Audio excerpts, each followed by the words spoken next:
Bismillahirrahmanirrahim. Assalamualaikum warahmatullahi wabarakatuh. Waalaikumsalam warahmatullahi wabarakatuh. Jadi di dalam salah satu tugas kewajiban seorang praktisi ahli adalah diantaranya adalah mendidik massa untuk tidak minum obat. Gitu. Tapi ini dalam artian jangan ditelan mentah ya. Artinya ketika seseorang itu mempunyai kemampuan dia bisa ngobatin orang, bisa terapi orang, alangkah baiknya kalau kita itu mempunyai keterampilan tambahan, ya, keterampilan skill tambahan yang lebih banyak bermain tanpa obat, maksudnya begitu. Ya, jadi jangan salah paham ya. Jadi menurut Hippocrates ini adalah bapak kedokteran kuno ya dari Yunani, menyebutkan bahwa seorang praktisi ahli itu harus memiliki skill, keterampilan dalam hal lebih banyak menggunakan massage, ya, pijat. Kasus-kasus yang sering dijumpai di masyarakat ini sebenarnya banyak sekali ya tentang permasalahan spine, ya, kasus-kasus tulang belakang ini banyak. Kemudian lutut itu banyak sekali kita jumpai ini, lutut, siku, kemudian tangan, ya, lengan atas maupun lengan bawah, bahu, kasus kram otot, kasus hamstring, kasus kesleo, sprain, dan sebagainya. Itu kasus-kasus yang berkaitan dengan permasalahan sistem muskuloskeletal namanya ya. Muskulo itu artinya otot, skeletal itu rangka, jadi otot yang melekat pada rangka. Kasus muskuloskeletal ini lebih banyak terjadi di masyarakat tanpa dia harus sakit dulu, ya, tanpa muncul gejala sakit. Kenapa? Karena muskuloskeletal ini adalah ketika manusia beraktivitas, melakukan semua gerakan apapun, ini pasti ada masalah tentang otot. Ya, kenapa kok otot? Tapi teman-teman praktisi itu saya lihat kan banyak bermain pada tulang belakang, bermain pada crack, ya, bermain pada kiro-kiroan kayak gitu ya. Itu apakah salah? Tidak salah, tapi kurang sempurna. Ketika sistem jaringan lunak ini tidak ditangani lebih awal. Ya, jaringan lunak ini adalah bagian dari tubuh dalam sistem gerak ini masuk sistem gerak aktif. Ya, sistem gerak aktif adalah otot. Sistem gerak pasif adalah tulang. Ya, jadi ketika permasalahan tulang misalkan bergeser, itu awal mula adalah terjadi ketidakseimbangan pada sistem gerak aktifnya, yaitu ototnya, keseimbangan otot kanan, kiri, ya, misalkan otot trapesius itu punggung yang salah satu sisi memendek, dia memungkinkan terjadi perubahan postural. Kemudian otot yang melekat pada tulang belakang itu misalkan otot apa itu? Namanya multifidus ya. Yang kecil-kecil itu mendek itu, yang di samping ruas tulang. Itu kalau dia kontraksi, mendek satu sisi, dia akan menarik posisi ruas tulang belakang, jadi bergeser. Sehingga menyebabkan perubahan bentuk spine, ya, perubahan bentuk tulang belakang yang tidak sempurna, kayak kasus-kasus lordosis, kiposis, kasus skoliosis, itu bisa menyebabkan deformitas, namanya perubahan struktural, ya.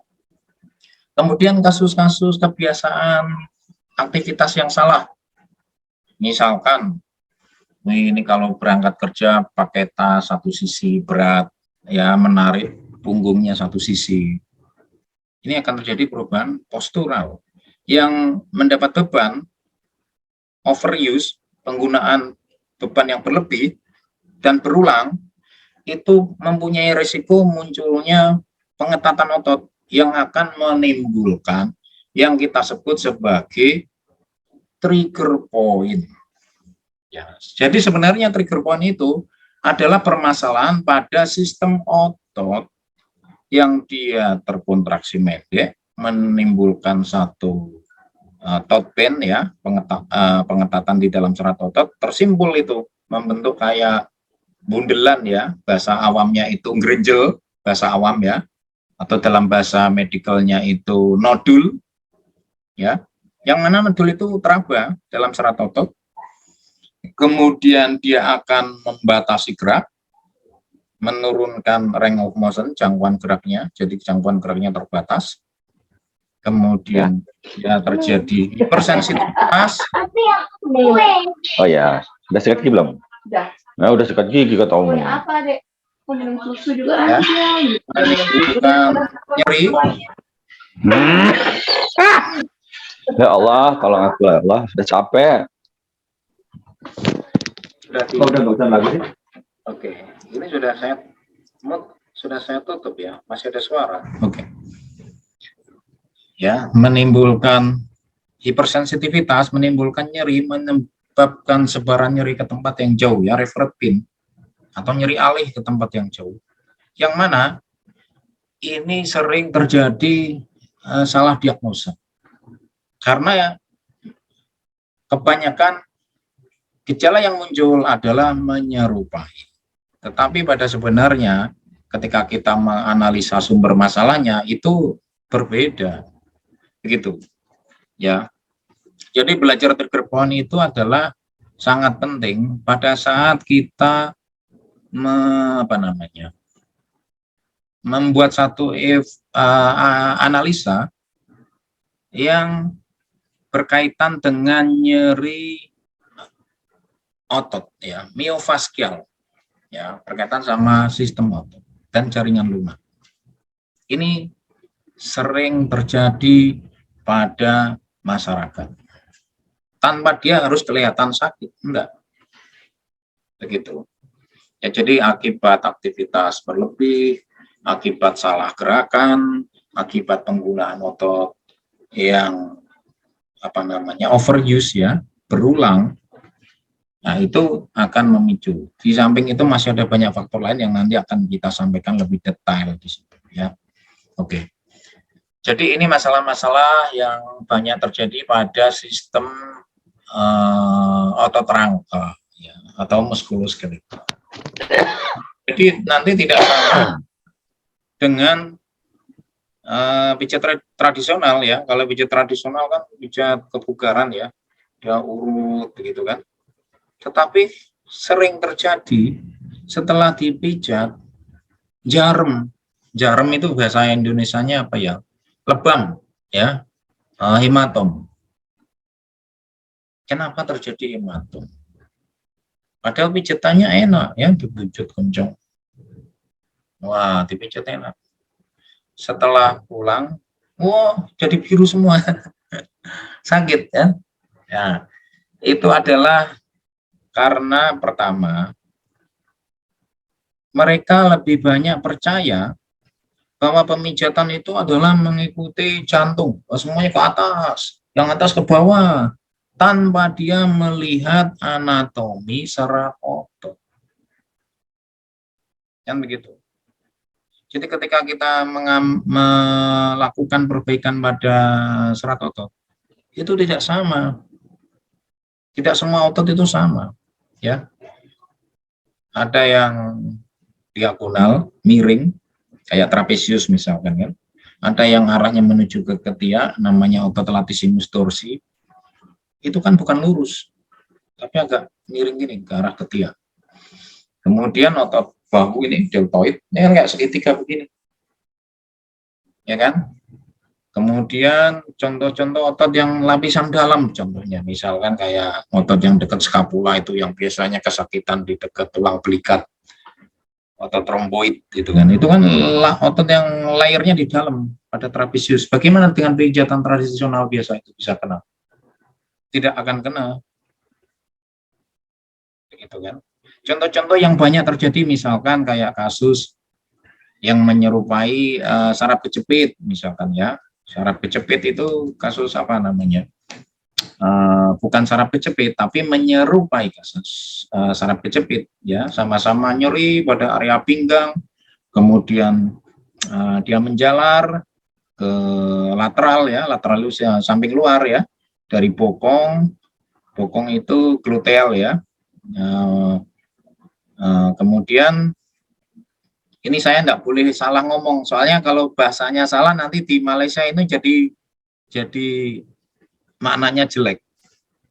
Ya, jadi bagian bokong itu bahasa Indonesia kan pantat ya, tapi kalau di sana itu konotasinya jelek, jadi tidak boleh bilang begitu ya.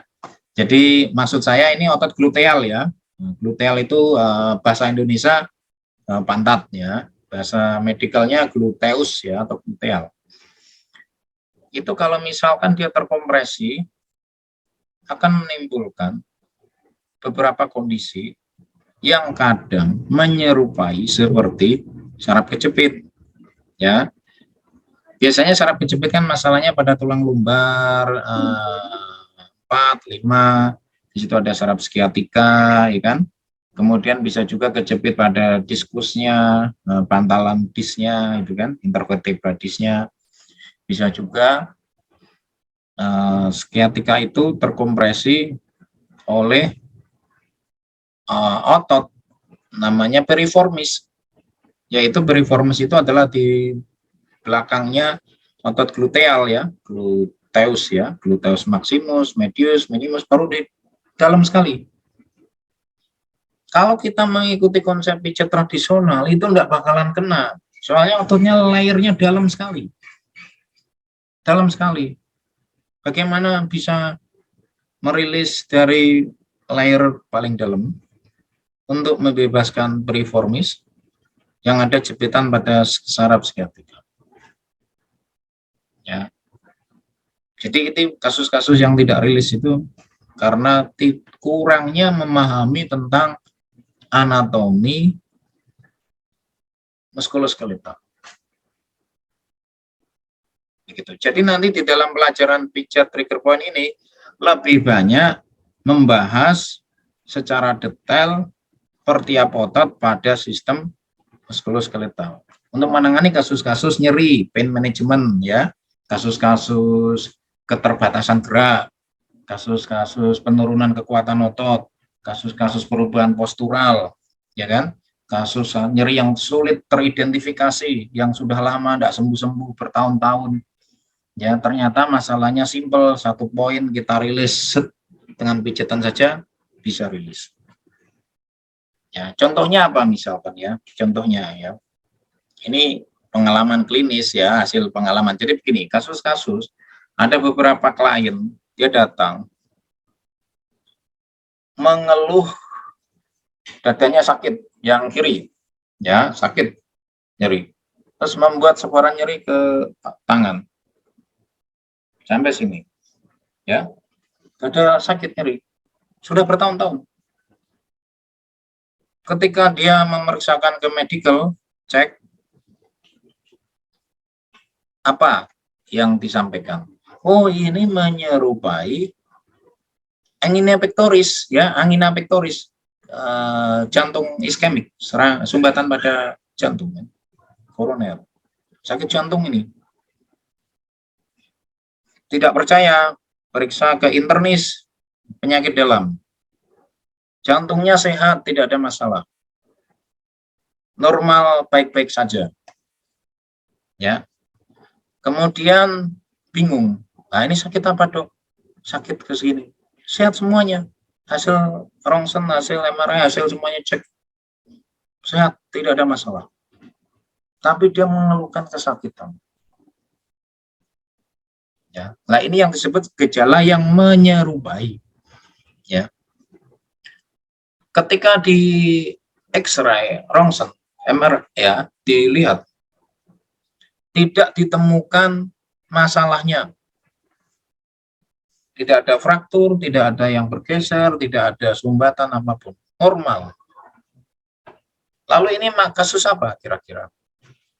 Ini sering kita jumpai kasus kayak gitu. Ya. Ternyata masalah tersebut adalah problem nyeri miofascial, sindrom miofascial pada otot dada. Dada bagian depan yang disebut pectoralis major. ya otot dada depan pectoralis major, yang dia terkontraksi pendek akibat dulu salah gerakan atau dia berolahraga, aktivitas, kena tendangan keras, ya kan? Wah, mengetap. Membentuk simpulan nodul, tekan nyeri. Nyerinya, nyeri alihnya, reverpinnya ke tangan sini, sampai sini. Menyerupai reverpin dari penyakit jantung. Dan itu tidak teridentifikasi, tidak terdeteksi. Hanya terdeteksi ketika melakukan pemeriksaan fisik manual. Ya, dengan begini, diregangkan, wah sakit sekali. Diraba, ada nodulnya, ada gerinjil-gerinjilnya. Kemudian dilakukan pemijatan sesuai dengan anatominya tentunya. Ya, ke origo insersi, urut sana. Ya, stretching udah. Langsung saat itu rilis dan pulih seketika.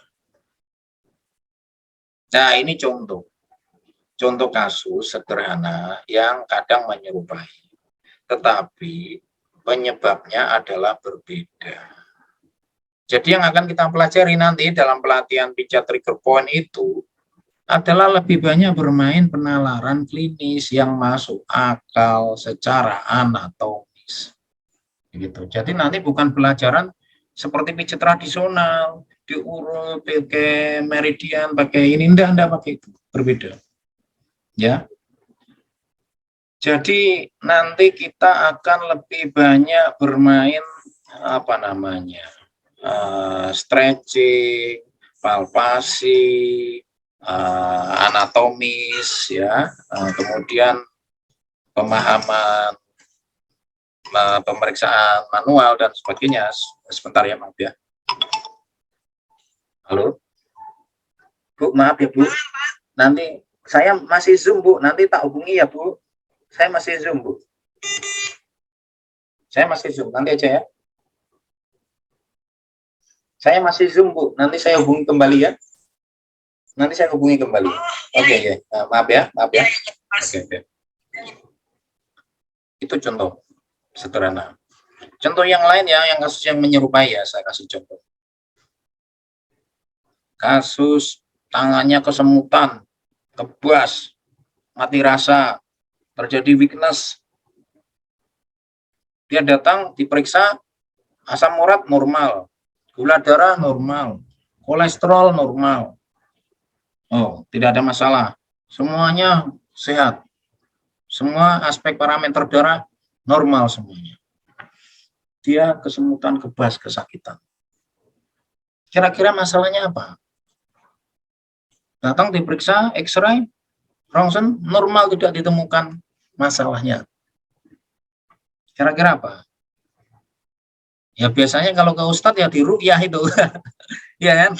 Bisa aja. Nah, enggak, bukan. Ini bercanda, maaf ya. Jadi kasus-kasus kesemutan mati rasa ya, kita cek semuanya parameternya normal, ketika diperiksa tidak ditemukan, tidak teridentifikasi. Masalah lain secara anatomis itu bisa terjadi jepitan pada saraf plexus branchialis namanya, saraf yang keluar dari tulang leher yang C5 sampai T1 itu kan ke arah tangan, ke arah tangan, namanya plexus branchialis. Kalau C1 sampai C3 arahnya ke kepala, plexus cervicalis, semuanya gangguan yang di kepala itu biasanya. Nah, yang kita bicarakan di sini tadi kasusnya kan tangan ya. C5T1. Wah. Kita cek apa ini spine-nya. Oh, enggak ada masalah. Enggak ada yang jepit. Ya, ruas tulang belakang cervical dicek, tidak ada jepitan, tidak ada yang terpuntir. Tidak ada terkompresi. Ya kan? Kalau dia terkompresi, terjimpit atau bahasa awamnya kejepit lah ya, saraf kejepit di tulang leher. Itu kalau di rongsen kelihatan tulangnya ada yang muntir atau geser atau nyepit kelihatan. Tapi kalau problem masalah otot itu tidak kelihatan. Ya contoh ini otot leher nih, di samping. Ya, otot scalenus. Ya, ada 3 otot itu. Sini. Ya kan? Origunya 1, insersinya 3 begini. Wah, ini ke depan. anterior, middle, posterior, ya. Biasanya jepitannya adalah depan sama tengah, anterior sama middle. Itu samping tengahnya dilintasi secara plexus branchial. Pada saat terjadi ketegangan, keketatan otot scalenus, di situ dia bisa mengompresi, menghimpit secara plexus branchialis tadi, menyebabkan nyeri kebas tabitan. Ya kan? Contohnya begitu. Contoh lagi, diperiksa ototnya nih, oh udah ada jepitan. Ternyata plexus branchialisnya bukan kejepit otot scalenus ya. Otot itu kan melintasi banyak, bisa melintasi belakang sini, otot supraspinatus, melintasi otot pectoralis major, melintasi otot subclavius ini dekat clavicle, ya, melintasi otot-otot yang lain. Jadi nanti pada saat kita belajar ilmu trigger point itu kita belajar juga melakukan identifikasi untuk membedakan sumber masalah dari berbagai problem otot yang berbeda. Ya, jadi bukan belajar menghafal kayak tukang pijat, bukan. Berbeda, ini levelnya lebih tinggi. Begitu. Ya. Jadi Bapak Ibu, ini sayang kalau nggak ikut belajar ini. Ya, benar. Kita akan belajar untuk menggunakan penalaran klinis, bukan menghafalkan seperti belajar pijat akupresur, tidak. Ya, dan tekniknya itu bukan dipijat diuyek-uyek kayak pijat biasa, enggak, bukan. Walaupun titik petanya sama, ya, sama itu maksudnya, oh gambar mikrofon kan banyak partikel ini, sampai orang itu menyalahgunakan pijat itu, dia dapat gambar itu terus dipijat seperti akupresur, itu fatal, enggak seperti itu. Ya, bukan seperti itu konsepnya. Ya, soalnya kemarin ada juga yang sebut ada yang buat kelas begitu ya, tapi salah itu. Saya tidak mau nyebut orangnya, tapi itu kurang tepat.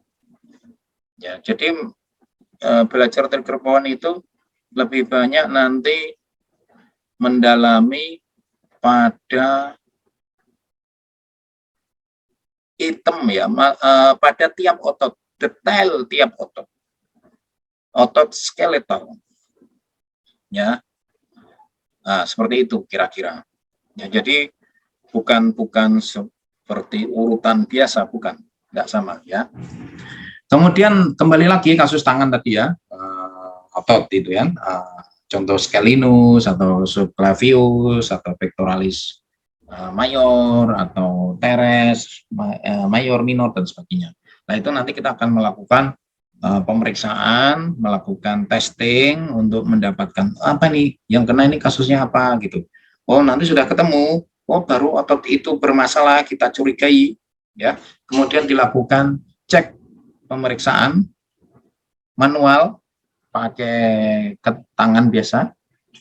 Nanti dipalpasi ada nodul di situ, kita pijat sesuai dengan origoinsersi anatomi. Udah. Cuma sebentar ya, tak lama. Jadi menghemat tenaga, hemat tenaga. Tidak capek, pijatannya ringan. Udah, selesai. Ya, nah itu contoh kasus. Contoh kasus lain lagi yang menyerupai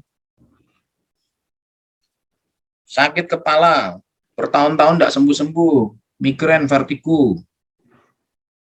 Ya, dicek kondisi darah normal, tidak ada koagulasi, tidak ada trombus, tidak ada emboli, tidak ada gumpalan, sering bekam tiap minggu, tapi masih sakit kepala tidak sembuh-sembuh. Ya, jadi bukan problem darah, karena kita sudah cek semuanya normal, sudah sering bekam, masih begitu, tidak ada perubahan. Kemudian bisa juga ini pembuluh darahnya kejepit di servikal, karena namanya arteri vertebra ya, pembuluh darah yang dari jantung ke otak itu kan melintasi tulang servikal. Jadi kalau tulang servikal dia terpuntir bisa saja terjadi kompresi di situ. Kita cek, oh tidak ditemukan, semuanya normal. Ya, kita cek sistem sarafnya, nerve-nya, saraf, plexus cervicalis. C1 cek. Tidak ada jepitan, tidak ada compression. Tapi sakit kepala sembuh.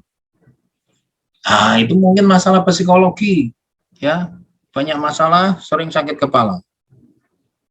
Ternyata waktu kita interview, anamnesa tidak ditemukan masalah secara psikologi. Orangnya happy-happy saja, tidak ada masalah psikologi. Bukan psikosomatik, bukan. Ya. Kemudian, apalagi yang kita cek? Kita periksa, ternyata pekerjaannya dia hobi naik gunung, bawa tas berat di punggung. Wah, sakit banget. Kemana-mana bawa bag besar ya, tas besar. Ketarik itu. Trapezius muscle terjadi short nerve pendek. Menyebabkan trigger point, memicu revert pain, nyeri alih, sebaran nyeri menuju ke arah kepala sini. Sakit. Dipijetin ini, pijat ini. Aku puntur. Tusuk. Tidak sembuh. Ya. Jadi pola seperti ini, revert pain-nya. Sini. Belum ada perubahan. Tapi ketika kita rilis itu trigger point pada muscle otot trapezius atas, kalau sudah ketemu kita rilis pijat, rilis itu sembuh. Kasus lain belum tentu trapezius, kita cek di muscle testing, bisa juga otot levator scapula atau otot splenus cavitis atau otot suboccipitalis atau apa. Nah, nanti itu akan ketemu ketika kita belajar melakukan testing identifikasi per tiap otot leher. Jadi nanti itu baru dilakukan massage pijat, urutan atau massage ya. Kalau bahasa Malaysia urutan, nah, bahasa Indonesia pijat, bahasa internasionalnya massage. Sudah myofascial release, langsung normal seketika. Sama kasus vertigo ya, vertigo ini trigger point pada suboccipitalis release sudah. Tak perlu waktu lama, cuma sebentar. Release ringan, pijatannya ringan. Jadi tidak sakit. Jadi pijat trigger point itu bukan pijat yang seperti tradisional massage yang itu sakit ditekan kencang, enggak seperti itu. Jadi dia lembut aja, set, lalu di stretch, udah. Seperti itu, ya. Oke. Ini ada yang tangannya melambaikan tangan. Ada yang mau bertanya? Riyadi ya? Pak Riyadi? Ya.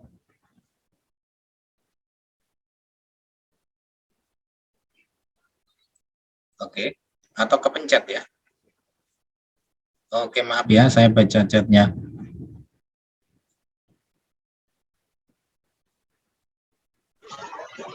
Ya, dengar ini hujan. Ya Pak Riyadi, gimana Pak? Tangannya melambaikan tangan. Ada yang mau dikomentari? Suaranya kurang jelas. Teman-teman, suara saya di tempat lain bagaimana? Apakah jelas atau tidak? Jelas, Jelas, Pak. Oke. jelas. Jadi Pak Riyadi, nanti Ya. kita bagi rekamannya biar jelas ya. Ini teman-teman tidak ada masalah, semuanya suaranya jelas. Iya, Pak. Oke. Terima kasih, Pak. Ya, saya lanjut lagi ya. Ya. Pak, rekamannya bisa dapat semua Pak nanti? Tadi terlambat masuk soalnya ada gangguan. Ya. Boleh ya Pak? Insya Allah. Ya. Ya. ini ada yang sakit kepala terus nih Pak, gitu rasanya. Nah, itu Sepertinya kurang. tapi lehernya suka kaku. Tuh. Ya. Sakit kepala terus itu kurang duit itu. Ada ya, lehernya itu vertigo oke. terus Pak. Lehernya Ya, ya. suka kencang gitu. Ya itu yang seperti dibilang apa Pak Ya, Nur tadi. ya, oke ya. Saya lanjut Ya, lagi ya. terima kasih dapat rekamannya ya Pak. Ya, oke. Saya tutup semua ya. Suaranya saya tutup semua ya. Oke, mohon izin ya. Oke, saya lanjutkan. Itu contoh real kasus nyata yang sering dijumpai di masyarakat. Yang kadang gejalanya itu menyerupai masalah-masalah yang pada umumnya, tetapi pada saat kita melakukan lebih teliti, melakukan pemeriksaan, ternyata sumber masalahnya berbeda. Nah, inilah pentingnya kita mencari tahu sumber masalah yang berbeda tersebut. Ketika sumber masalah itu diatasi, maka simptomatisnya, gejalanya akan bisa dihilangkan, bisa ditangani. Ya, contoh lagi ya, saya kasih contoh real. Kasus yang menyerupai tetapi sumbernya berbeda. Ini Bapak Ibu, Ibu-ibu ada yang suka apa nih? Sambel, nyambel itu bahasa Malaysia apa? Ulek sambel itu. Ya. Atau ini main laptop, keyboard, tik ya. Sini kesakitan. Ini kesakitan. Nyeri sampai sini. 3 jari. 1, 2, 3. Nyeri sini. Wah. Itu biasanya kalau kita periksakan di medical, wah itu menyerupai apa? CTS. Carpal tunnel syndrome. Ya, menyerupai CTS, carpal tunnel syndrome, CTS. Biasanya kasus CTS kan harus dioperasi nih. Sarafnya kejepit di sini itu ya. Saraf median namanya, saraf tengah median. Kejepit sini ya. Pada saat dia mau dioperasi, kan dicek kan, di rongsen, tidak ada jepitan pada kompresi saraf median. Tidak ditemukan. Tapi kesakitan. Ya. Kira-kira apakah itu disebut CTS? Tidak. Karena tidak ada jepitan pada terowongan tunnel sini. Carpal tunnel, tidak ada jepitan. Tidak ada kompresi. Maka itu tidak bisa dikatakan CTS dan tidak perlu dioperasi. Kan begitu. Pada saat kita melakukan pemeriksaan fisik, cek, ternyata masalahnya ditemukan trigger point pada sini. Infraspinatus. Picu sini menyebabkan reverpin nyeri alif. Sampai ke sini. Kenapa kok dia bisa menyebabkan situ? Karena otot itu diinervasi, dipersarapi saraf yang sama, yaitu saraf median. Saraf median kalau kejepit, polanya sama, sini, kesakitan 3,5, ya, kesakitan. Ya. Pada saat kita periksa, tidak ditemukan pada infraspinatus yang bagian belakang. Kita cek tangannya begini. Nanti kan saya ajari waktu kelas pelatihan ya, pelatihan tatap muka, saya ajari gimana caranya untuk mengidentifikasi ya. Kita cek begini, oh ternyata ada topen ketatan yang menimbulkan trigger point otot pronator teres. Otot pronator teres itu di mana letaknya Pak? Teres ini. Ya. Otot itu di belakangnya dilintasi saraf median. Kalau otot itu menegang kencang, ya, beban yang berlebih, itu akan membuat kompresi pada saraf median, menyebabkan nyerinya menyerupai CTS sama, tetapi itu bukan CTS, tapi menyerupai. Bedanya apa? CTS cuma sini, kalau pronator teras sini tambah sekitar sini, ya sebarannya ke sana. Nah, belajar pola-pola sebaran nyeri atau nyeri alih itu sangat penting nanti untuk membantu melakukan identifikasi akar masalah yang disebabkan oleh otot. Ya, dan itu semuanya karena disebabkan dari problem trigger point. Begitu kira-kira. Ya, itulah kenapa kita harus belajar lebih detail, lebih dalam tentang apa itu trigger point terapi. Ya, seperti itu kira-kira. Itu contoh yang sering, ya. Contoh lain lagi yang menyerupai kesleo. Ini Bapak Ibu mungkin sering sepak bola atau lari atau naik apa, tiba-tiba kakinya ya terkilir misalnya. Kesakitan itu area ankle-nya. Wah, sakit. Diperiksa, ditanya, loh, Pak, kaki saya kesakitan ini, bagian samping ini, kayak kesleo. Tapi saya tidak kesleo, soalnya saya bangun tidur, tiba-tiba kaki saya sakitan seperti kesleo. Tapi saya tidak kesleo karena tidak melakukan aktivitas apapun. Ada kasus saya begini ya, nyeri. Kita cek, kakinya kita regang gini. Oh, ligamen normal, tidak ada masalah. Ligamennya normal. Cek ya. Bagian lateral, medial, wah tidak ada masalah, ligamennya oke. Tidak ada robek. Tapi nyerinya menyerupai kesleo atau istilahnya apa itu? Sprain ankle. Ya, ada seperti itu. Diperiksa tidak ada masalah pada ligamen. Ya, tidak ada dislokasi di ankle. Kemudian apa masalahnya? Dengan gejala nyeri yang menyerupai sprain ankle. Nah, pusing kan? Kalau tidak belajar secara dalam, ya kan? Nah, kita akan melakukan cek pemeriksaan nanti kakinya diterapkan. Oh, ternyata problemnya ditemukan adalah masalah di peroneal atau perineus. Cari trigger point-nya di situ, dirilis, udah nyarinya hilang seketika saat itu.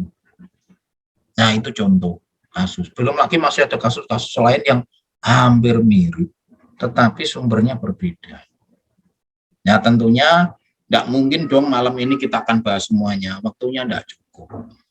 Ya kan? Jadi ini adalah saya bercerita tentang pengalaman kasus-kasus yang sering dijumpai di praktek klinis, ya kasus-kasus yang banyak, tetapi ketika teman-teman sudah menerapi semua dengan berbagai model, misalkan kayak akupuntur, atau bekam, atau dipijat, atau dikrek, atau tapi kok belum selesai kasusnya, belum berhasil, mungkin alangkah baiknya Bapak Ibu bisa menambah kasanah keilmuan ini untuk melengkapi pengetahuan terapi.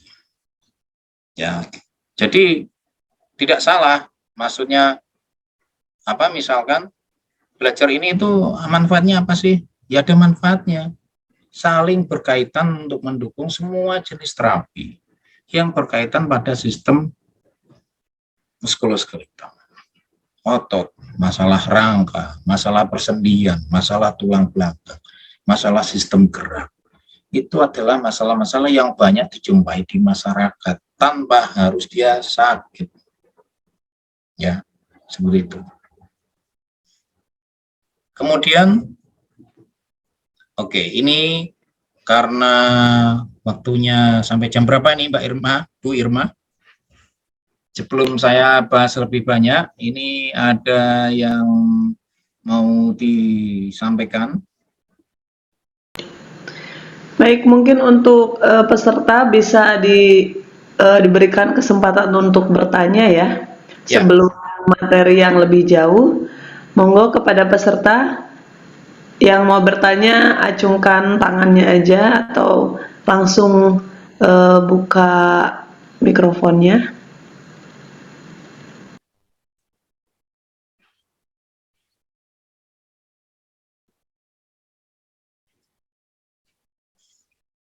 Oke, Bapak Ibu, ini bisa memanfaatkan waktu yang sebaik-baiknya ya, karena waktu kita kan terbatas nih. 1 jam apa 1,5 jam ya, Bu Irma ya? 2 jam, 1 jam, 1,5. 1,5 jam, Ustadz. Oke. Nah, ini Ibu saya kasih kesempatan untuk bertanya ya, soalnya ini kalau kita bahas semuanya enggak selesai ya. Jadi ini kan karena malam ini kan ceritanya kita ini sharing nih ya, bukan saya mengajar ya, bukan saya menggurui ibu dan bapak, enggak, saya hanya sharing. Jadi ada yang tanya, saya hadir dari Kendari. Oh, J. Assalamualaikum Pak Ustaz. Waalaikumsalam warahmatullahi wabarakatuh. Mohon izin bertanya, sesuai kalau dalam pandangan Trigger Point itu untuk terapi sakit kepala gimana? Kalau sudah diterapi dengan 4 metode keilmuan lain belum tuntas, ya. Kira-kira masalahnya di mana? Karena sudah ditwist, sudah diurut, sudah dibekam, sudah pakai ini memperbaiki tulang belakang, ada 4 metode keilmuan yang dipakai. Kalau sebut nama keilmuannya enggak etis. Ya, Jadi ya. kalau menurut Trigger Point gimana Pak untuk mengobati sakit kepala Pak? Oke, Terima kasih Pak Ustaz. Oke, sama-sama. Ya. Terima kasih ya. Jadi seperti tadi saya sampaikan, kasus-kasus yang kadang kita lihat itu dianggap seperti masalah umum. Ya, sakit kepala kan masalah umum sebenarnya kan. Itu sebenarnya adalah simptom, gejala. Tetapi ketika kita menganalisa lebih dalam sumber-sumber pemicu sakit kepala, ternyata kompleksitasnya banyak, akar masalahnya banyak ya. Seperti tadi saya sampaikan, bisa juga masalah stagnasi darah, sumbatan darah. Itu biasanya kalau dibekam sudah selesai itu kasusnya itu. Tapi tadi sudah dibekam tidak selesai, ya kan? Bisa juga kompresi nerve saraf, ya, kompresi atau jepitan. Kita lihat dulu jepitannya di mana. Apakah jepitannya di servikal, tulang leher, ruas tulang berapa? Ya, kalau biasanya di kepala itu antara C1 sampai C3. Biasanya diperiksa. Ketika sudah diperiksa, sudah ditraksi, sudah itu belum ada perubahan. Berarti bukan masalah saraf yang kejepit. Ya, posisi servikalnya, alignment-nya, kesimetrisannya dicek, oke, tidak ada masalah, sudah. Tapi belum selesai. Kemudian apa coba? Keketatan. Ini jarang dilakukan rilisnya. Ya, keketatan otot ya, otot yang mengetat. Kita harus paham dulu secara anatomis otot yang terlibat pada area leher kepala itu apa saja. Kita harus belajar lebih detail nanti ya. Nih contoh misalkan trapesius atas itu nempelnya di tulang servikal. Otot suboccipitalis ini ada 4 itu, gini ya. Otot splenus cavitis ini yang V kayak V gini ke atas. Ada otot levator scapula nempelnya di tulang servikal juga sampai ke sini. Ya, ada otot macam-macam, temporalis, masseter dan sebagainya. Banyak. Jadi pertama yang harus kita amati, tentukan pola sebaran nyerinya. Ya, pola referred pin-nya. Nah, itu nanti dalam pelajaran pelatihan trigger point itu akan saya ajari. Pola referred pin-nya harus dilihat. Apakah nyerinya temporalis samping sini, ataukah frontalis depan sini, ataukah nyerinya cuma di puncak kepala sini, ataukah cuma di belakang. Itu pertama, ya. Kalau di dalam dunia akupuntur, ya itu biasanya jalurnya berkaitan sama jalur meridian. Contoh samping GB, kalau depan ST, ya, ST, kalau sini liver, kalau sini BL, kan itu kan bladder. Nah itu contoh, itu kalau akupuntur. Tetapi ketika itu diterapkan, ternyata juga nggak rilis, nggak berhasil, kan begitu. Ya, karena itu bukan kaitannya sama C, stagnasi C, energi, bukan. Ternyata itu masalah keketatan otot, kejangan otot yang menekan, mengompresi saraf di bawahnya. Ya, jadi nanti kita akan melakukan pemeriksaan ya untuk melakukan ada beberapa gerakan untuk mengidentifikasi apakah itu yang kena splenius capitis, apakah yang kena trapezius atas, atau otot occipitalis, ataukah otot temporalis, gitu kan. Nanti setelah itu ketemu, baru kita memastikan letak trigger point di otot tersebut yang kena. Ya, trigger point-nya itu, baru kita pijat saja. Sudah di stretching. Udah selesai rilis. Ya. Seperti itu, Pak. Jadi teknisnya. Jadi memang kan gini loh, masalah trigger point ini kan jarang-jarang dibahas ya. Jarang, para terapis itu jarang menggunakan ini karena ini masih minim, pengetahuan seperti ini belum banyak di dunia tradisional gini kan. Kecuali teman-teman di manual terapis, teman-teman rehab medik gitu kan, teman-teman itu sudah biasa gitu. Ya, jadi ini pentingnya kita misalkan melengkapi keilmuan ini untuk melengkapi praktek Bapak Ibu terapi. Ya, insya Allah lah, mudah-mudahan berhasil gitu. Gitu Pak. Mungkin kurang paham. Nah, ya oke. Sudah jelas ya Pak. Tapi saya pikir penjelasannya diberikan contoh Pak. Kebetulan yang sakit di area sini saja Pak. Bagian atas. Ya, di bagian sini sama ini jidat. Oke. Pakai sampai jidat ya. Ya. Biasanya kalau pola sebaran nyerinya sampai ke depan, ya sampai ke depan sini ya, itu upper trapezius atas. Tapi kalau biasanya bagian atas saja itu otot splenius capitis. Jadi nanti kita cek splenius capitis itu seperti apa. Kita regangannya bagaimana, sudutnya, sudut kemiringannya, cara ini mencari sudut angle point-nya itu, sudut posisi cervicalnya gini, nanti terus diregangkan akan ketemu tanpa kita ngapalin ya. Nanti teknik pengujiannya dengan menyetel angle point-nya itu, sudut kemiringan ini, dia meregang, dia akan menimbulkan sensasi bersensitivitas, teng itu sakit. Nah itu artinya pasien itu ngasih tahu kita, oh itu loh titiknya di situ.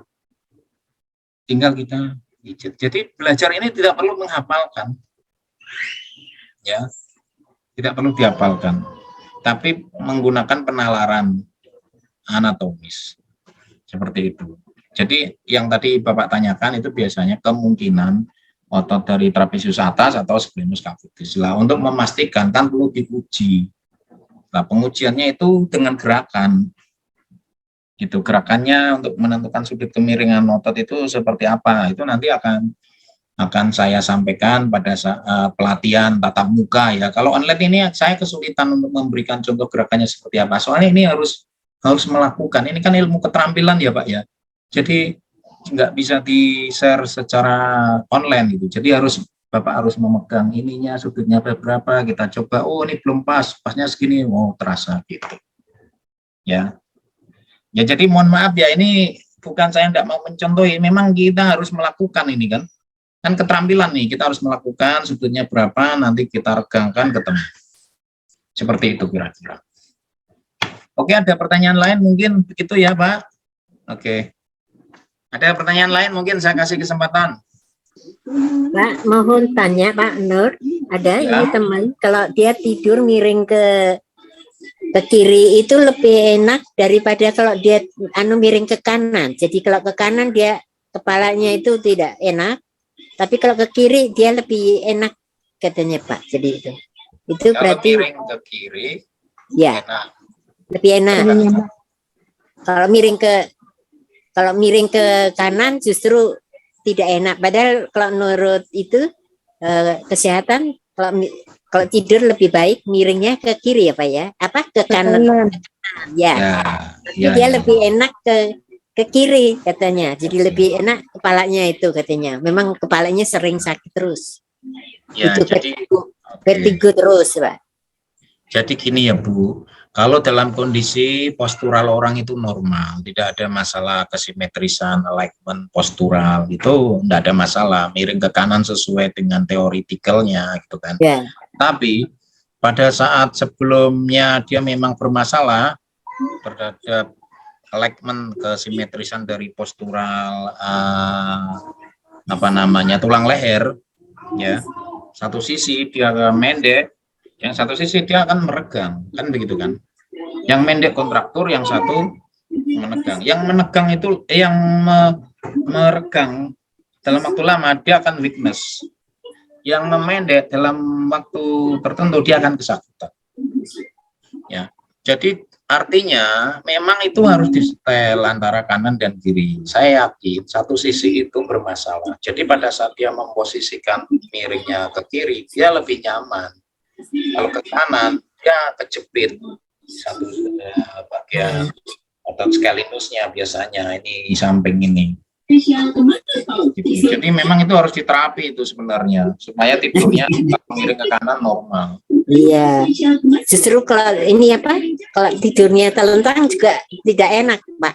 Itu kepalanya. Betul. Iya, berarti kan memang ada masalah. Hanya enaknya kalau ke kiri malah justru. Jadi maunya jarang telentang, lebih enaknya miring. Jadi Ya, enggak apa-apa. Itu artinya orang tersebut ada gangguan, masalah postural, ketidaksimetrisan pada postur tubuh. Jadi itu harus dibetulin. Ya, harus Pak ya. Iya. Tidur yang enak itu tidur yang nyenyak, bisa menikmati tidur. Iya, makasih. Pakai AC juga enak, Pak. Pakai AC juga enak. Iya.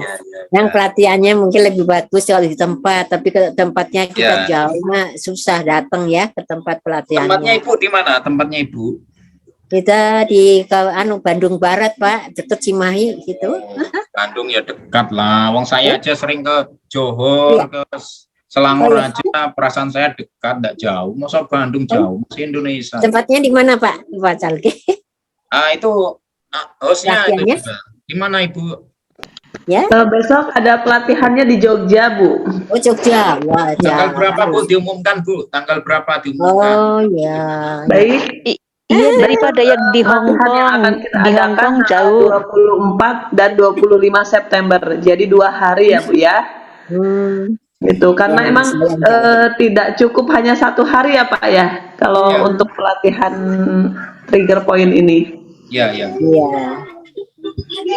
Sebetulnya kalau di Jogja mah tante saya ada di sana, tapi ya memang karena belum boleh kemana-mana. Ini Pak Khalid. Ya. Mau tanya? Boleh. Ya. Pak Khalid ini mau nanya tentang masalah kasus kekakuan pada tangan pada kasus stroke. Ini jika dipakai dengan teknik trigger point ini rilisnya lebih baik, lebih cepat atau bagaimana, Pak? Mohon keterangannya, Pak ya. Oke.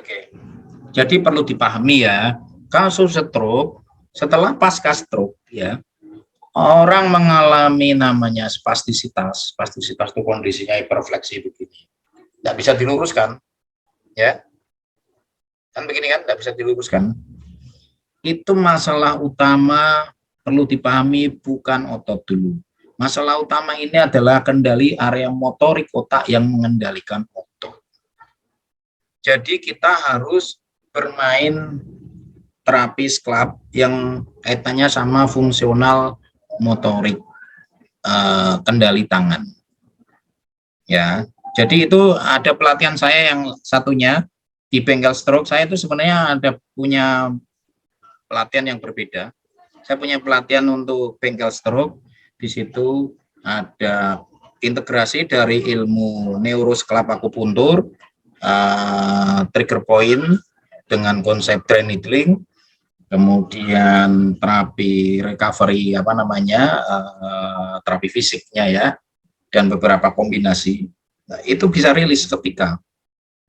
Jadi begini Pak, untuk kasus stroke terjadi spastisitas namanya. Spastisitas adalah kondisi kekakuan yang dia hiperfleksi nekuk ke dalam, tidak bisa diluruskan. Itu berkaitan dengan tonus otot. Ya, tonus otot ini nanti ketika dia tegang begini, kita kalau cuma mijet ininya saja, jangan berharap dia bisa lurus permanen. Ya pasti kemungkinan begini. Tapi kalau nanti kita betulin dulu area motorik yang pengendali tangan di kepala, kan ini kasusnya stroke nih, berbeda kan? Biasanya nanti secara anatomis itu kontralateral menghilang, tusuknya sini, misalkan yang tangan sini, tusuknya sebelah sisi yang berlainan. Setelah itu sudah kita bermain trigger point pada otot apa dulu nih? Ya, apakah flexor atau extensor? Apakah supinator atau pronator lah, kita perlu cek ilmu ini. Jadi dikombinasikan. Jadi problem neuro fungsi otak itu nanti pakai sklapa akupuntur. Problem muskular itu otot, nanti pakai trigger point ini. Jadi dikombin. Baru hasilnya bagus. Seperti itu Pak, kira-kira. Oke. Terima kasih Pak. Oke. Ada lagi yang bertanya? Jadi seperti itu, Bapak-Bapak, Ibu-Ibu, nanti rencana insya Allah pelatihannya di trigger point di Jogja, tanggal berapa Ibu tadi, aku lupa ya. 24 dan 25 September. Oke, 24 dan 25 September ya. Ya. Terus kemudian teman-teman yang suka mau belajar tentang seklap, akupuntur untuk memperbaiki fungsional otak, kasus-kasus gangguan saraf pusat, saraf perifer, kasus stroke dan sebagainya, itu nanti ada kelas tersendiri terpisah dari ini ya, soalnya 2 hari itu tidak cukup ya. Itu nanti kita buat di Malang tanggal 17-18 minggu ketiga kayaknya ya. Kemudian yang pakai jarum nanti di Jakarta tapi bulan depan.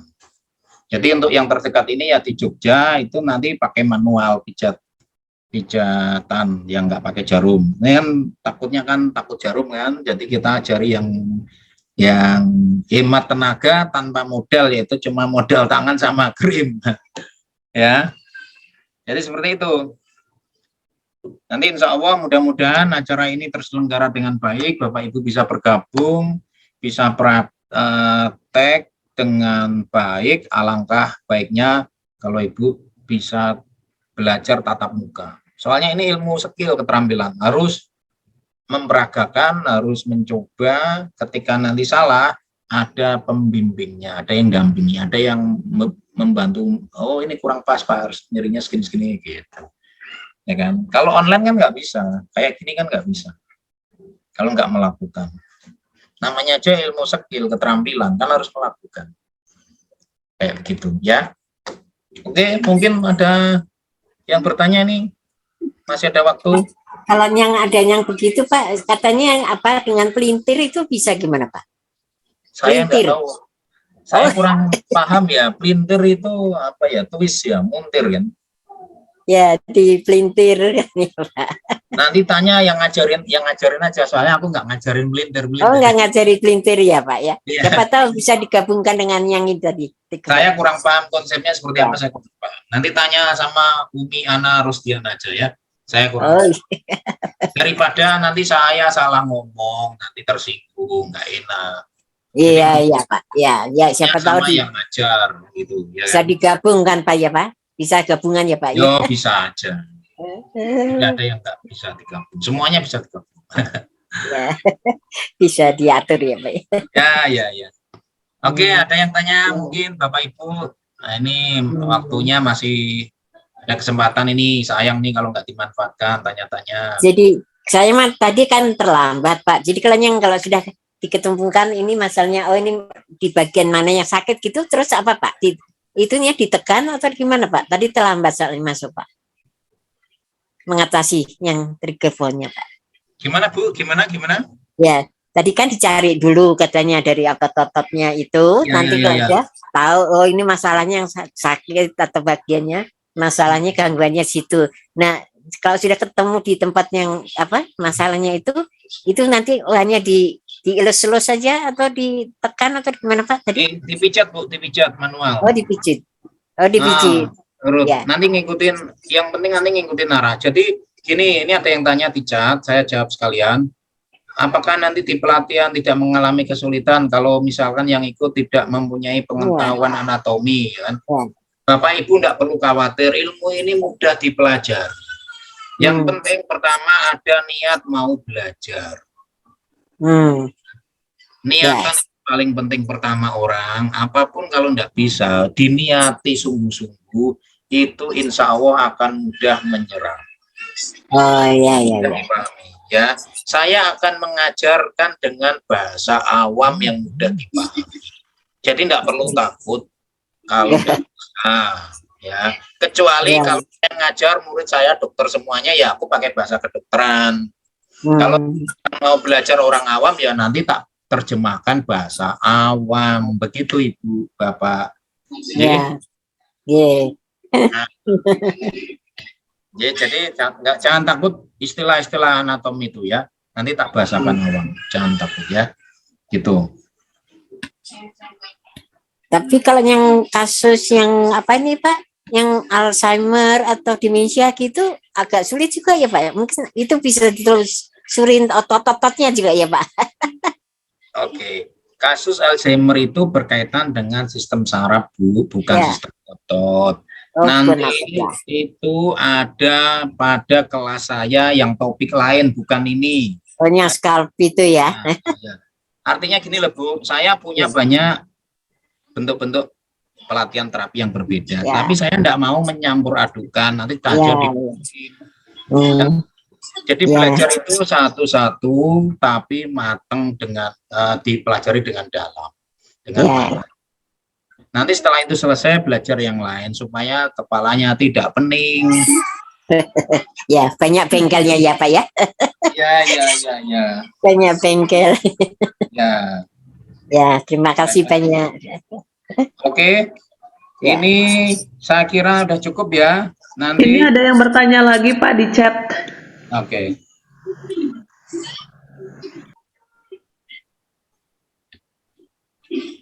Tanya gimana? Cara nerapi ganglion ya?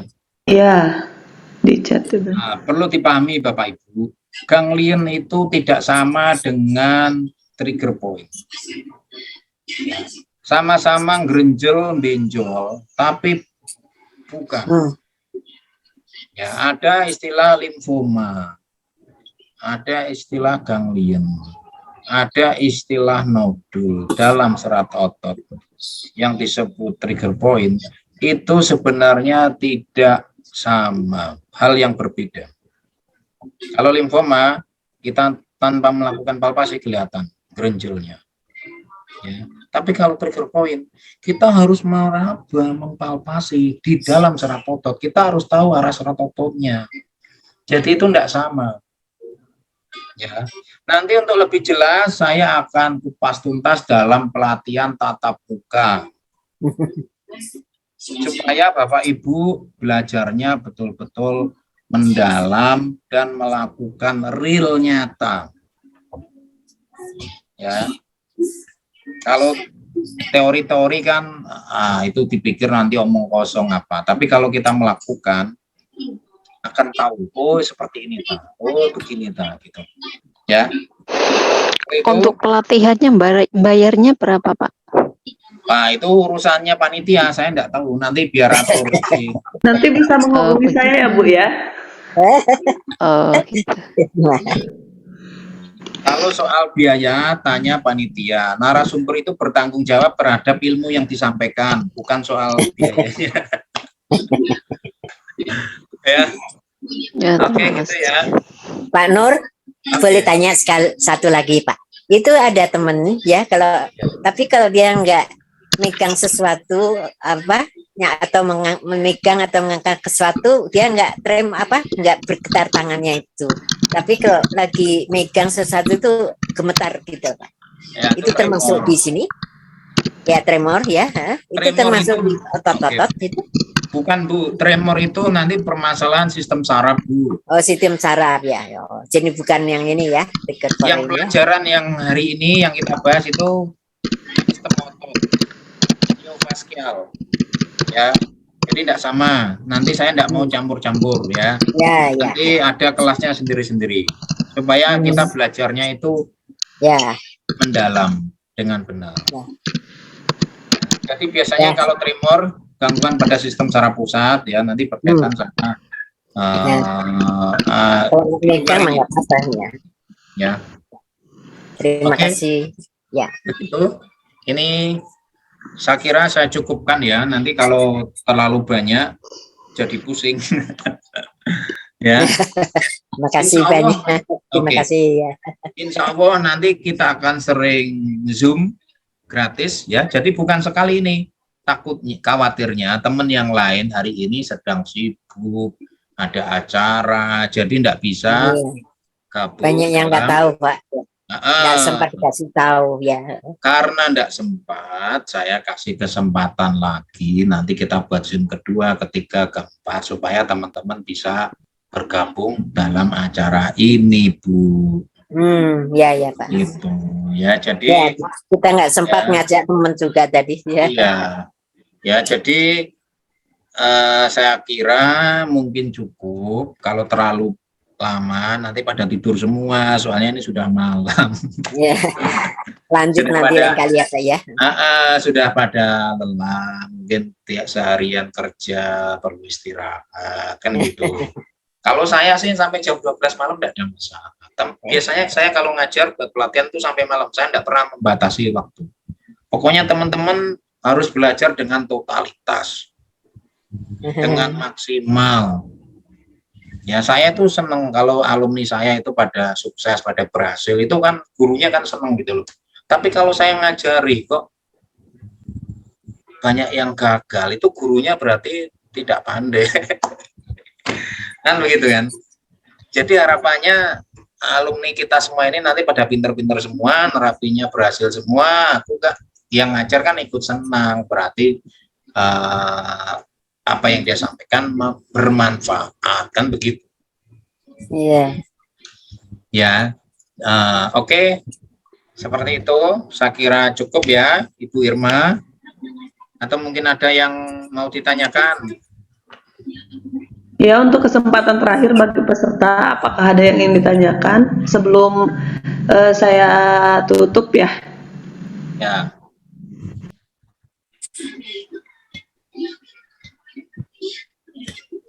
Silakan Bu Suwarni.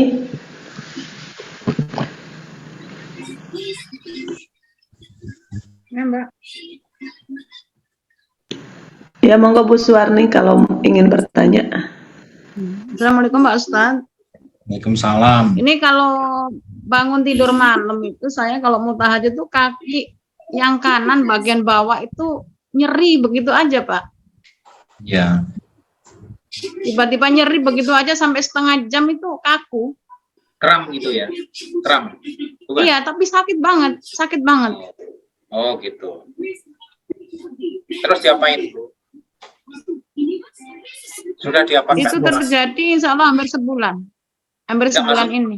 Oke. Sudah diterapi apa saja? Sudah diterapi apa saja?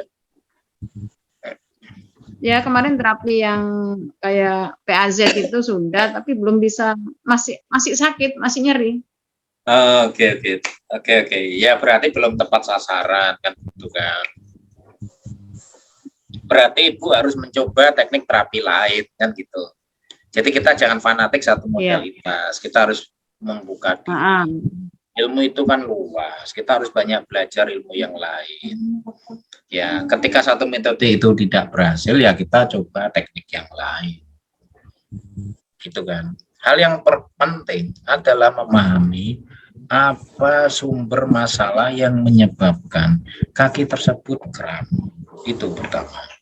Ya, ada beberapa kondisi mungkin gangguan pada suplai darah, ada beberapa kondisi misalkan kekurangan magnesium, ada beberapa kondisi misalkan otot itu mengalami spasme yang berlebihan, menyebabkan dia ketarik. Ada yang berkaitan dengan neurotransmitter yang menuju ke otot, menyebabkan muscle spindle dan Golgi tendon organ itu tidak seimbang, jadi dia narik satu sisi itu kesakitan. Untuk kasus seperti ini, tentunya ada yang menyebabkan pada serat otot kaki itu mengalami top pin namanya, keketatan otot membuat dia tersimbol, itu yang disebut trigger point. Nanti kita lihat pada area otot apa, apakah itu terjadi di otot gastrocnemius, otot betis, apakah otot tibialis posterior atau anterior, ataukah otot hamstring, paha belakang, itu harus dicek. Nanti kita akan lihat dulu ujungnya mana, pangkalnya mana, istilahnya begitu. Ya, terus kita cek pola sebaran nyerinya itu ke atas atau ke bawah. Itu akan ketahuan itu milik otot apa. Nanti kemudian kita cek, cari titik picunya, kita pijat, sudah ketemu, terus kita regamkan sesuai dengan anatominya. Udah berhasil, sederhana sekali, simple. Ya, seperti itu. Jadi artinya gini loh.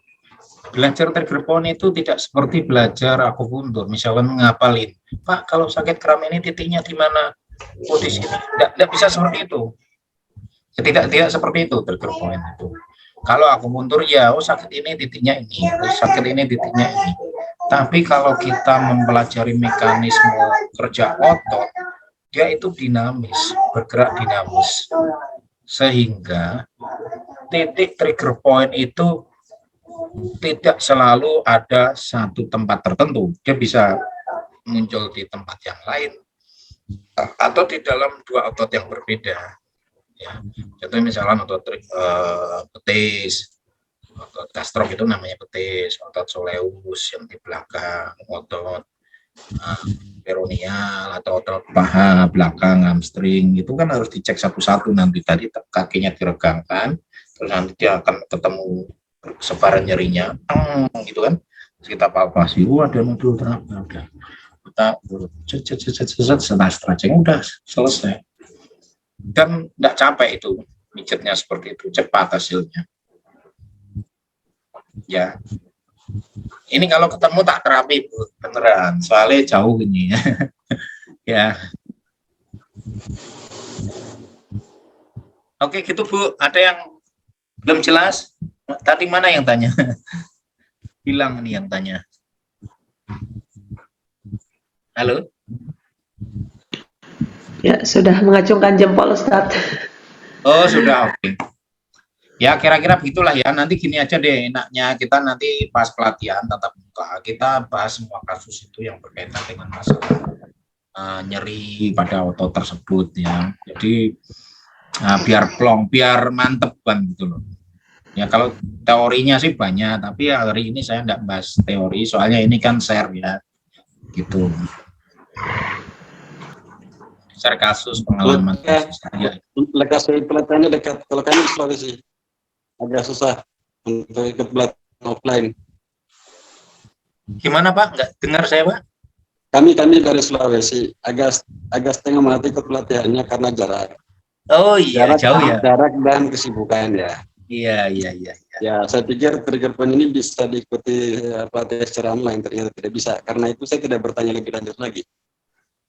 Iya Pak, ya nanti mudah-mudahan ada kesempatan ya. Tidak ada sesuatu yang tidak mungkin, siapa tahu saya tiba-tiba sampai Sulawesi nanti buat kelas di sana kan, gitu kan. Dulu saya begitu Pak, di Manado ada kawan buat acara di sana, saya datang ke sana terjadi. Ya, selain itu diumumkan ke materinya karena keilmuannya sudah banyak orang membuktikan keilmuannya. Nah, trigger point sendiri kan tidak bisa diaplikasikan ilmunya karena belum ada yang memahami, belum ada yang mempraktekannya. Contohnya misalnya saya mengalami ini ikutnya, tapi tidak ada aplikasi yang saya bisa dapatkan. Ya. Tidak ada yang saya dapatkan, sehingga bagaimana caranya mengkampanyekan tentang keilmuan ini sama orang lain, sama saya saja tidak ada pengetahuan yang saya bisa pakai. Ya. Kan logika sederhananya kan gitu. Ya. Jadi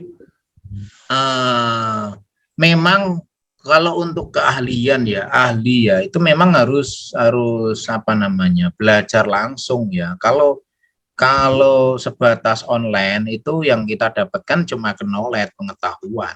Ya, pengetahuan itu bukan jaminan dia nanti terus ahli, tidak bisa. Dia harus melakukan. Namanya aja kan keterampilan itu kan, skill. Karena nanti kan yang dihadapin ini kan pasien ya, manusia. Artinya kalau misalnya ada sesuatu yang salah, kan siapa yang tanggung jawab? Kan begitu. Jadi supaya hasilnya sempurna, bagus, karena ini adalah ilmu untuk menerapi manusia. Jadi harapannya dengan pelatihan tatap muka itu memperkecil atau mencegah terjadinya kesalahan dalam praktek. Nah, seperti itu tujuannya. Tapi kalau misalkan kita buat online, itu hanya sebatas menambah wawasan, menambah wacana, pengetahuan, tapi bukan menambah keahlian. Ya, jadi harus dibedakan. Ini kan teman-teman kan kebanyakan terapis, nanti terapis belajar untuk praktek nangani orang yang sakit, kan begitu. Jadi kan harus melakukan. Nah, kira-kira begitu. Jadi seperti itu Pak. Ya, perlu dipahami ya Pak. Mungkin tidak cocok untuk pasien ya. Nanti coba untuk terapis ya. Ya, seperti itu. Oke, Bu Irma, mungkin begitu waktunya. Bapak Ibu mungkin sudah pada capek nih, atau sudah pada ngantuk ini. Ya, mungkin karena memang waktunya sudah belandang ya Ustadz ya. Iya. Ya, mungkin dicukupkan sekian ya Ustadz ya. Ya. Karena memang untuk trigger point ini tidak bisa selesai dalam waktu hanya 1 jam 2 jam, dan ini memang ilmu yang membutuhkan skill dan harus bertatap muka untuk mempelajarinya ya Ustadz. Ya. Dan Masya Allah ya, para peserta di sini, trigger point itu merupakan hal yang baru yang saya dengar gitu Ustadz. Dan di sini ternyata berbeda dengan pijat tradisional, entah itu akupresur atau refleksi ya. Dan ini menggunakan analisa tentang nyeri otot atau jaringan lunak. Nah, di sini para peserta bisa untuk mendalaminya bisa mengikuti pelatihan yang kami adakan di Jogja pada tanggal 24 dan 25 September. Nanti kita akan belajar tentang anatomi serat otot ya Ustadz ya. Kemudian belajar mengidentifikasi sumber masalah dari problem otot dan belajar detail tentang otot. Jadi silahkan para peserta bisa menghubungi saya untuk mengikuti pelatihan tersebut, atau untuk info berapa biayanya dan sebagainya itu silahkan menghubungi saya. Sudah saya catat di kolom chat nomor WA saya. Silahkan WA saya. Nah, kemudian insya Allah nanti dalam pelatihan tersebut kita bisa mempelajarinya lebih jauh bersama Ustadz Nur Kholik. Seperti itu Ustadz. Baik, karena waktunya sudah habis, kami cukupkan sekian. Mohon maaf apabila terdapat banyak kesalahan dari saya sebagai moderator. Semoga apa yang Ustadz Kholik sampaikan di sini, ilmu yang diberikan pada malam hari ini, semoga bermanfaat, khususnya bagi diri sendiri dan umumnya bagi orang-orang di sekitar kita yang nanti akan kita terapi menggunakan trigger point. Seperti itu. Ya. Wabillahi taufik wal hidayah. Terima kasih, Dek Irma. Ditunggu rekamannya ya, Dek ya. Oh ya. Iya, Wabillahi terima taufik kasih wal banyak. hidayah. Wassalamualaikum terima warahmatullahi kasih. wabarakatuh. Ya, terima Waalaikumsalam kasih Pak warahmatullahi Nur wabarakatuh. semua ya, Dek Irma dan Ya, semuanya. sama-sama Bu Terima Retno. kasih. Ya. Terima kasih. Ya. Kalau Pak Nur, prakteknya di mana Pak? Halo? Nah, saya di Semarang, Ibu. Semarang, Jawa Tengah. Oh, di Semarang. Semarang Oh, Kota. tahu. Di jalan apa? Saya mah kalau pulang ke Semarang, Pak. Kakak Bukan di saya jalan, Bu. Iya. Saya prakteknya bukan di jalan, tapi di rumah. Oh. Iya. Oh, di Semarang, Pak. Ya, Ininya ya. di Semarang. Oh. Ya. Ya, kita mah kalau lagi ini kakak saya ada di sana di Semarang. Oh Di iya. Cari di Putra. Pak Nur di mana? Di jalan apa, Pak? Saya nggak di jalan, Bu. Saya di dalam rumah. Iya, ya, Pak. Masa di jalan ya, Pak ya? Iya. Ya. Orang-orang Semarang tak, Pak? Orang Semarang, Ya, Pak? nanti main aja tempat saya, ada biasa. Oh iya, iya. Nanti Kita mah di teman-teman. Ya. Bukit Sari, saya Bukit Sari di Putra. Wat Gandul Oh. Dalam ada juga di situ. Ya, ya, Bu. Insya Allah nanti mudah-mudahan bisa ketemu ya, Bu. Ya, mudah-mudahan ya, Pak ya. Ya. Terima kasih. Ya. Sama-sama, Ibu. Di Jogja juga ada tante saya. Alamatnya Sana. Pak Nur di mana? Kenapa, Ibu? Alamatnya Pak Nur di mana? Oh, Barangkali alamatnya. ingin terapi ke sana, ingin Langsung terapi terapi ke maksudnya, sana. bukan apa-apa. Ya. Alamatnya di mana tuh, Pak, katanya? Alamatnya di perumahan Semarang Indah. Nanti WA saya aja, WA saya. Tiada WA saya itu 081 325 274 492. Bisa ditulis di chat aja Udah Ustaz. bawa catatan. Ini kayak apa? Pulpoinnya mana lagi? Ya, sebentar. Ini 325 274 492. 081. Di apa? Di chatting ya, Pak? Di chatting ya, Pak? Ya. Pulpoinnya kemana tadi?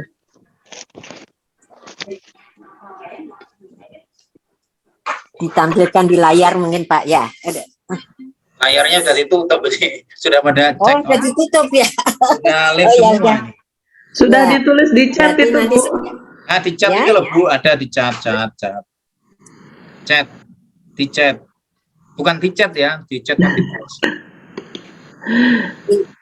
di chatting. Chatting ini. Iya. Ya, ya, Di ya. chattingnya sudah ditulis sama Pak Ustadz Nur. Ya. Nomor berapa, Pak? Boleh, Pak? Sekali lagi, Pak. Maaf. Ya, itu 081 325 081 ya. 325 274 492. 274. 492. Itu ada di chat itu, di chattingan. Oh, belum dilihat lagi. 492. Sorry. Pak Zakaria. Terima kasih. Oh ya. Bagus. Bagus. Alhamdulillah bisa ikut. Wah, luar Alhamdulillah. biasa. Nanti saya WhatsApp dengan Pak mau tanya sedikit Oke, nanti ya. boleh, Saya boleh. WhatsApp. Terima kasih, Ya, Pak. ya. Terima kasih. Oke, sama-sama. 325 7 4492. Ya, ya. Oke. Ya ada, Pak, udah ada. Ya. Terima kasih banyak sudah dapat chatnya jadi Ya, ya. Ya, sukses selalu ya, Pak. Terima kasih Ya, banyak. amin, amin, Ya. Bu. Ya, Ya. ya. Ya, nanti kalau ada kesempatan kita belajar lagi sama Pak Nur. Ya, amin. Ya, kita suka belajar kebetulan. Ya, Ya, supaya lebih pinter ya, Pak. ya, Bu. Ya. Terima kasih Bu Retno, ditunggu di Jogja. Oh ya, di Jogja. Aduh, kita belum boleh pergi kemana-mana ini soalnya katanya jangan dulu katanya. Di Jogja sama tante saya ada di Ngabean. Itu yang apa? Haji Ahmad Dahlan. Oh Jadi, iya. Haji Ahmad Dahlan. Ini tempatnya mana? Di Jogja di mana, Dek? Di Jogjanya di Warung jalan Boto. apa? Ya?